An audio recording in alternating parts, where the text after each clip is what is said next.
Saudara-saudari, hari ini kita akan membahas mengenai Stefanus di dalam Kisah Para Rasul pasal 6 ayat 8 sampai 15 hingga Kisah Rasul pasalnya yang ke-7. Stefanus adalah orang yang martir pertama di dalam Perjanjian Baru. Oleh sebabnya dia adalah orang yang memiliki nilai dispensasional bagi ekonomi Allah. Kata dispensasional itu di dalam Alkitab mengacu kepada zaman. Sedangkan frase dalam kata-kata memiliki nilai dispensasional di dalam pembahasan kita di dalam berita ini artinya adalah alat bagi pengaturan ilahi di dalam zaman. Jadi sekali lagi, kata nilai memiliki nilai dispensasional di dalam pembahasan kita di dalam berita ini artinya alat bagi pengaturan ilahi di dalam zaman. Jadi Stefanus adalah seorang yang menjadi alat Allah di dalam suatu zaman, yaitu zaman gereja sebermula. Stefanus adalah martir pertama di dalam Perjanjian Baru. Kata martir artinya adalah orang yang rela menderita hingga mati untuk kepentingan orang lain, yaitu di dalam hal ini Tuhan yang ia sembah dan yang ia layani. Kata martir atau martos di dalam bahasa Yunani diterjemahkan saksi. Artinya, seseorang tidak bisa mati martir jika hidup orang itu tidak menjadi saksi Kristus. Tuhan Yesus bisa menjadi martir bagi manusia adalah karena di dalam seluruh hidupnya dia mempersaksikan Allah Bapa, bukan bagi kepentingan dirinya sendiri. Stefanus bisa mati martir karena hidupnya adalah sebagai saksi Kristus yang mengutamakan kepentingan Kristus dan gereja. Kehidupan yang demikian haruslah hidup yang dipenuhi oleh roh dan firman Tuhan. Tanpa dipenuhi oleh roh dan firman Tuhan, maka kita tidak dapat menjadi saksi-saksi Kristus. Oleh sebabnya, beban di dalam poin pertama dari berita ini adalah agar melalui teladan Stefanus ini, kiranya dapat mendorong kita semua untuk membangun suatu kehidupan yang dipenuhi oleh Roh Kudus dan firman-Nya, serta kita memiliki pengenalan dan pengalaman pribadi akan diri Allah agar kita bisa menjadi saksi-saksinya atau para martirnya. Saudara-saudari, Stefanus ini adalah salah satu dari 7 orang diaken yang dipilih untuk mengurus tugas pembagian keperluan sehari-hari bagi janda-janda di dalam gereja di Yerusalem. Pertama kita melihat bahwa Alkitab secara khusus menyebutkan bahwa Stefanus adalah seorang yang penuh iman dan Roh Kudus.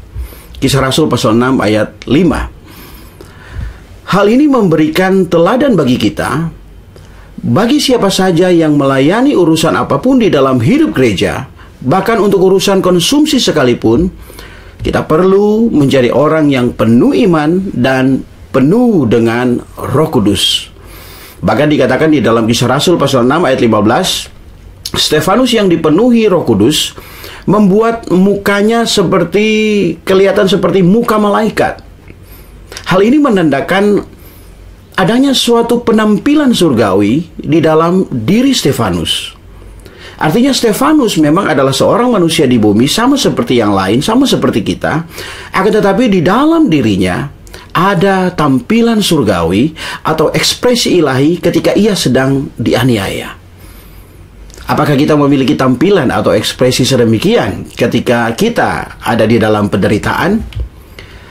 Jangankan dianiaya seperti Stefanus, ketika kita merasa tidak nyaman sedikit aja, mungkin kita sudah gerah, kita mungkin sudah marah-marah, bahkan kita mungkin memberontak ataupun kita melawan.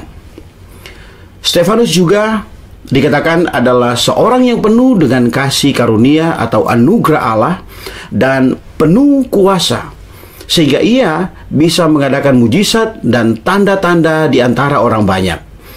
Dikatakan juga bahwa Stefanus adalah orang yang penuh hikmat dan dikuasai oleh Roh ketika ia berbicara. Stefanus bukan saja penuh dengan kasih karunia, bukan saja penuh dengan kuasa dan hikmat, ia juga adalah seorang yang membaca Alkitab dan mengenal dengan baik isi dari Alkitab. Hal ini dengan sangat jelas terlihat dari isi kesaksian Stefanus di hadapan Mahkamah Agama Yahudi. Dia memaparkan mengenai Abraham, Ishak, dan Yakub serta Yusuf. Dia memaparkan juga mengenai Musa serta bangsa Israel, Daud dan Salomo. Ini memberitahu kepada kita bahwa sebagai orang-orang yang melayani, kita perlu memperhatikan isi atau kandungan rohani kita.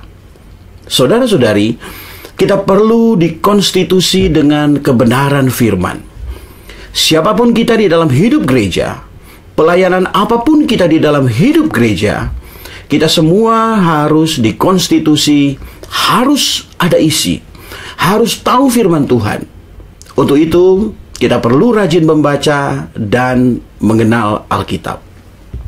Sama seperti kita perlu dipenuhi oleh Roh Kudus, maka kita juga perlu dipenuhi oleh firman Tuhan. Roh dan firman akan membuat hidup dan pelayanan kita menjadi seimbang, penuh keberanian, penuh kekuatan dan kuasa. Selanjutnya kita melihat bahwa Stefanus adalah seorang yang memiliki pengenalan yang pribadi akan diri Allah.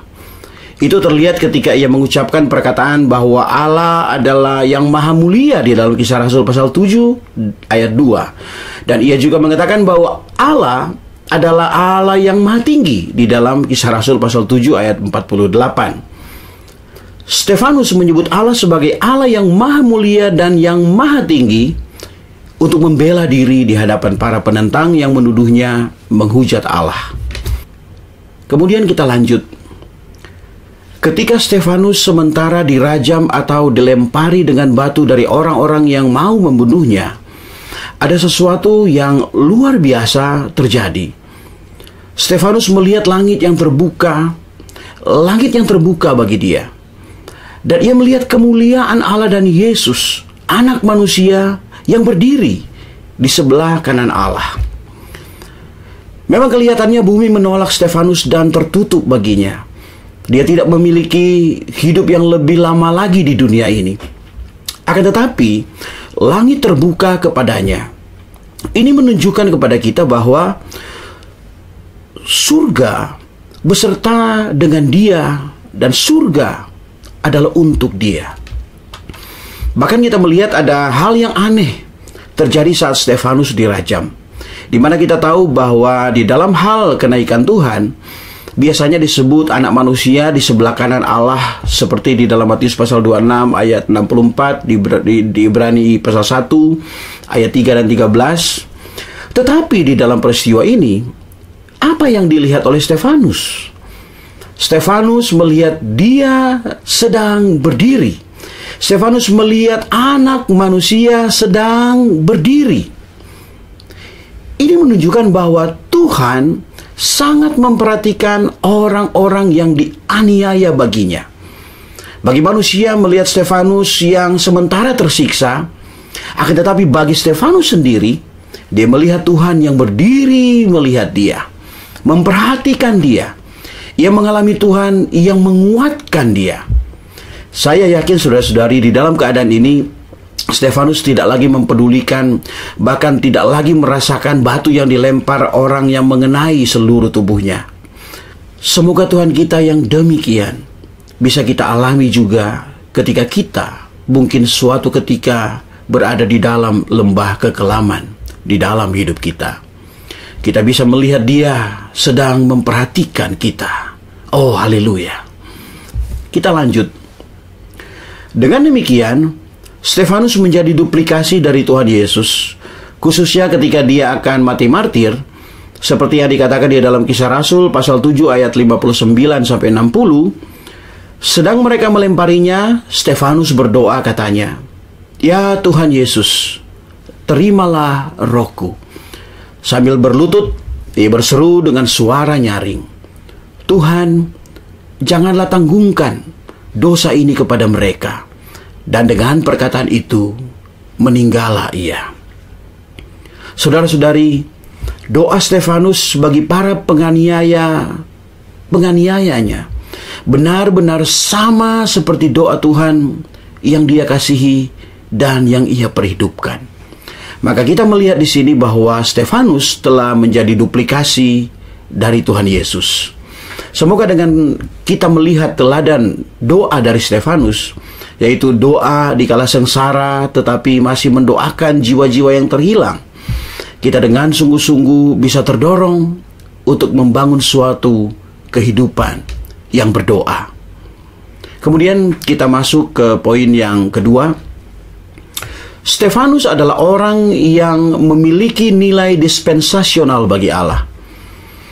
Dispensasional artinya orang yang unggul, yang dipakai menjadi alat atau sarana yang berguna di zamannya. Semoga kita juga melalui beban di dalam poin kedua ini, kita termotivasi untuk menjadi orang yang memiliki nilai dispensasional bagi Allah, khususnya di tengah situasi bencana dunia hari-hari ini.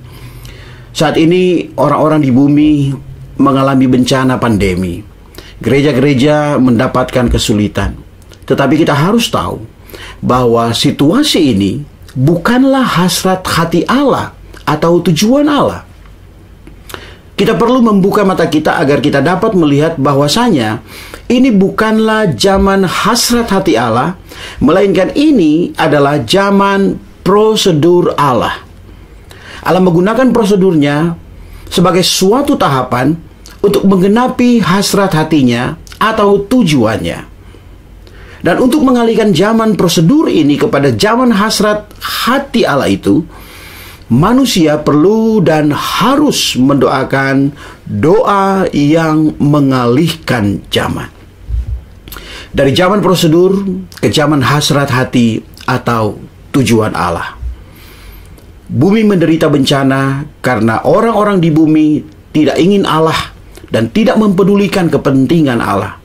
Karena itu, jika kaum Saleh berdoa untuk mengakhiri zaman bencana ini, mereka harus menjawab tuntutan Allah dan memperhatikan Allah dan keperluannya.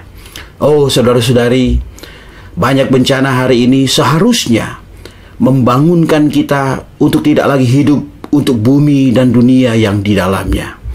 Oh, hari ini kita harus benar-benar mempersembahkan diri kita untuk menjawab tuntutan Allah, untuk memperhatikan Allah dan keperluan Allah bagi kepentingan gereja, sehingga Allah bisa memiliki jalan untuk datang dan mengalihkan zaman prosedur ke dalam zaman hasrat hatinya. Kita perlu memikirkan apa yang kita lakukan adalah untuk mendatangkan zaman yang akan datang. Saudara-saudari, sebenarnya ini adalah waktu-waktu yang spesial. Oleh sebabnya, perlu orang Kristen yang spesial, yang khusus, untuk melakukan pekerjaan yang spesial. Dan dengan demikian, kita memiliki nilai dispensasional bagi Allah.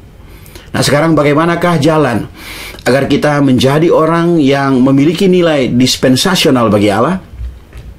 Pertama, kita perlu memiliki mitra rohani di dalam hidup gereja.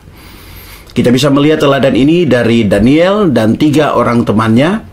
Mereka adalah orang-orang yang mengalihkan zaman, yaitu zaman penawanan umat Allah, kepada zaman kembalinya mereka ke negeri Immanuel bagi pembangunan rumah Allah dan kota Allah bagi ekspresi dan otoritas Allah.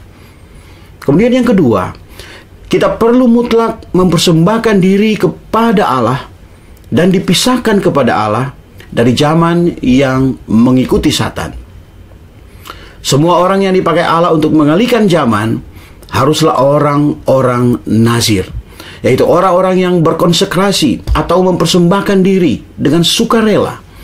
Mereka adalah orang-orang yang dikuduskan secara mutlak kepada Allah. Orang yang dipisahkan kepada Allah adalah orang-orang yang berdiri sebagai kesaksian yang bertentangan, sama seperti yang dilakukan Antipas pada gereja di Pergamus. Wahyu pasal 2 ayat 13. Untuk itu saudara-saudari, kita perlu mempersembahkan anggota tubuh kita untuk melayani anggota tubuh Kristus yang lain, seperti kita mengunjungi mereka dengan rutin, atau jika tidak kita juga bisa menelpon mereka untuk menggembalakan mereka, dan saat itu kita bisa berdoa bersama atau membaca Alkitab bersama-sama. Kemudian yang ketiga, menjadi orang yang memiliki nilai dispensasional bagi Allah, kita perlu mengikatkan diri kita kepada hasrat Allah melalui firman-Nya. Untuk itu kita perlu membaca firman Allah secara teratur dan juga menjadi seorang yang bersatu dengan firman Allah. Selanjutnya, kita harus membaca firman Allah di dalam roh dengan atmosfer doa yang menjamah hasrat hati Allah dan firman-Nya. Kemudian kita harus segera menggabungkan diri kita kepada hasrat hati itu. Alkitab haruslah mempengaruhi kehidupan kita, dan kita harus bersatu dengan kebenaran Alkitab.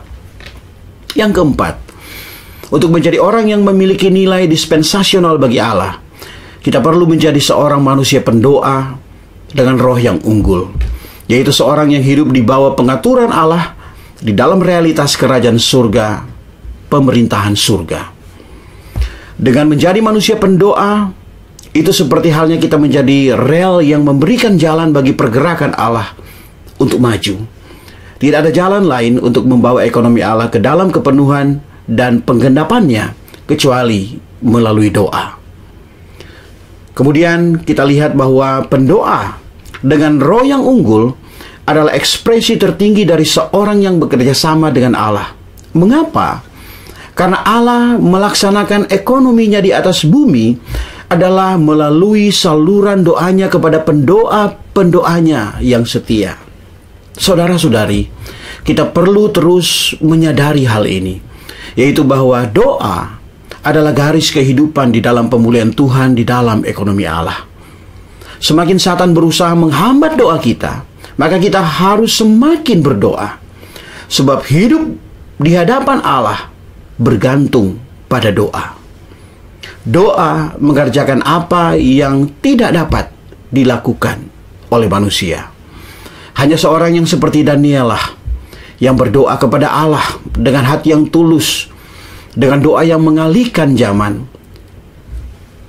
Itulah yang bisa digunakan oleh Allah untuk dapat mengalihkan zaman.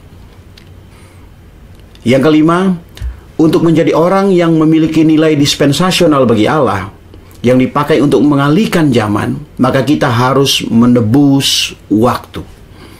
Di dalam Kolose 4 ayat 5 dan Efesus pasal 5 ayat 16, terjemahan langsung berkata, tebuslah waktu. Kita dapat mengatakan menebus waktu ini adalah sebagai menebus kesempatan. Suatu hari kita akan menghadap Tuhan, mungkin kita akan menyesali hal-hal di dalam hidup kita yang sekarang memberi kepuasan kepada kita. Seringkali kita kekurangan kehendak Allah dan telah bertindak secara bodoh. Kita belum setia untuk memperhidupkan Kristus, untuk menumbuhkan Kristus, untuk mengekspresikan Kristus, dan untuk menyebarluaskan Kristus bagi pembangunan tubuhnya. Di dalam Daniel 11 ayat 32 berkata, tetapi umat yang mengenal Allahnya akan tetap kuat dan akan bertindak.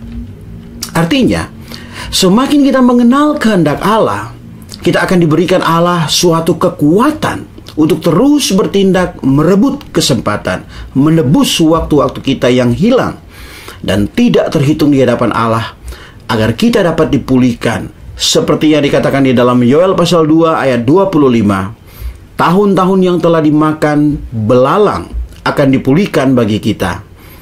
Jika kita memboroskan hari-hari kita, 10 tahun mungkin sama seperti 1 hari.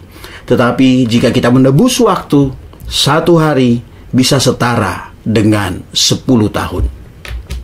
Mazmur 90 ayat 12 berkata, ajarlah kami menghitung hari-hari kami sedemikian, hingga kami beroleh hati yang bijaksana. Dan Mazmur 84 ayat 11 berkata, sebab lebih baik satu hari di pelataranmu daripada 1000 hari di tempat lain.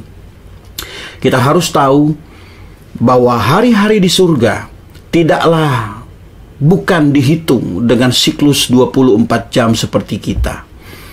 Allah memiliki cara yang lain untuk menghitung hari-hari kita. Kita harus membuat suatu resolusi untuk menjadi pemenang, yaitu orang-orang yang divitalkan.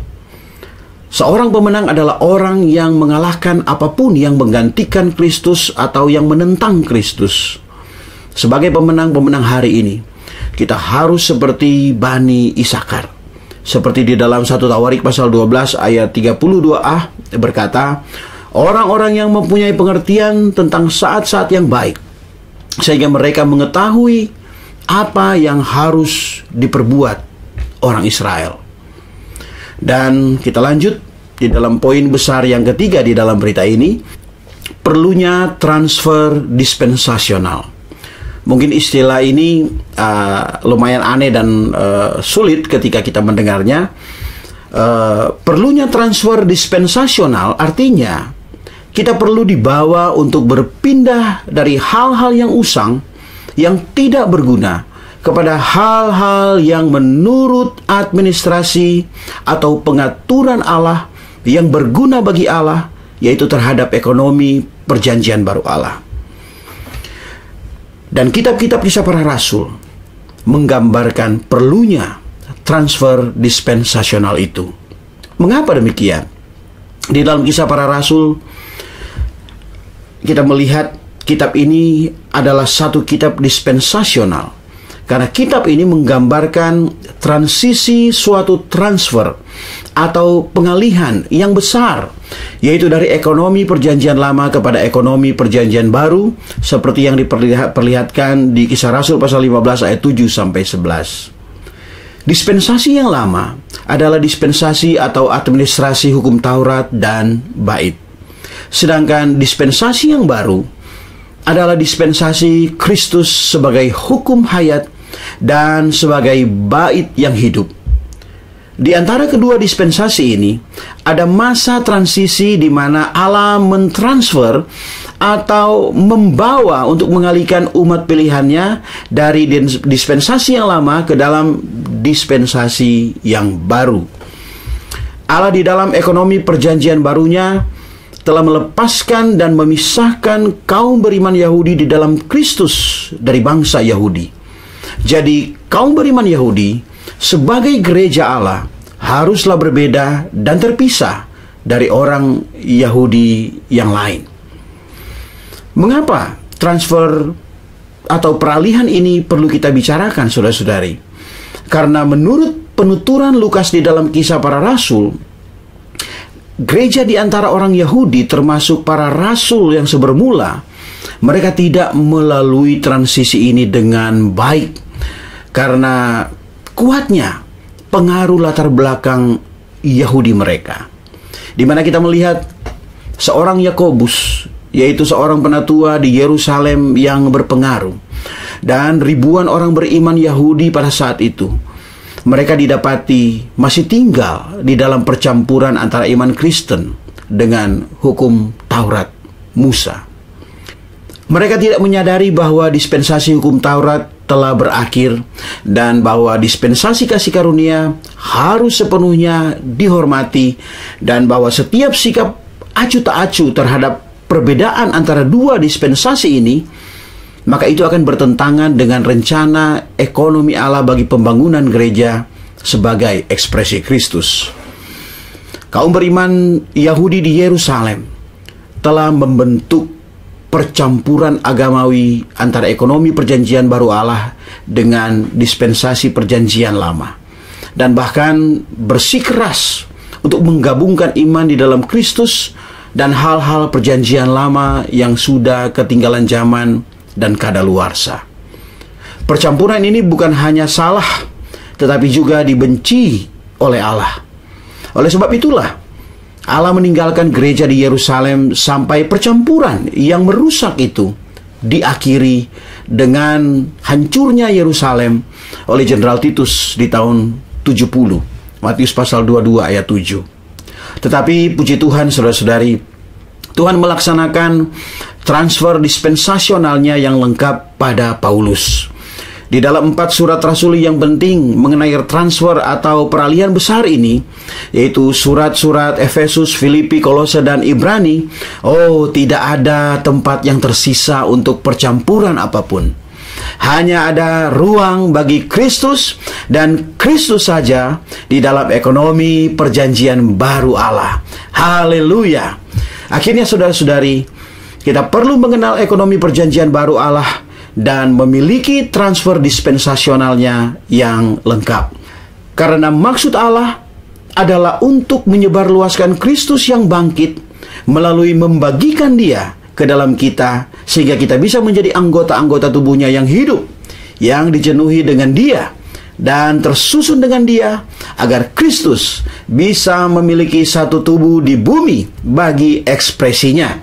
Kemudian Dia akan mendatangkan kerajaannya di dalam kerajaan 1000 tahun, dan setelah itu akan ada perampungan ultima ekonomi perjanjian baru Allah, yaitu Yerusalem baru. Saudara-saudari, kita perlu melihat visi ekonomi kekal Allah dan memiliki transfer dispensasional, sehingga kita bisa menempuh suatu kehidupan yang sepenuhnya menurut dan bagi ekonomi perjanjian baru Allah. Dan jalan untuk memelihara diri kita di dalam transfer dispensasional ini adalah tetap setia kepada visi ekonomi perjanjian baru Allah. Amin. Tuhan Yesus memberkati kita semua. Haleluya.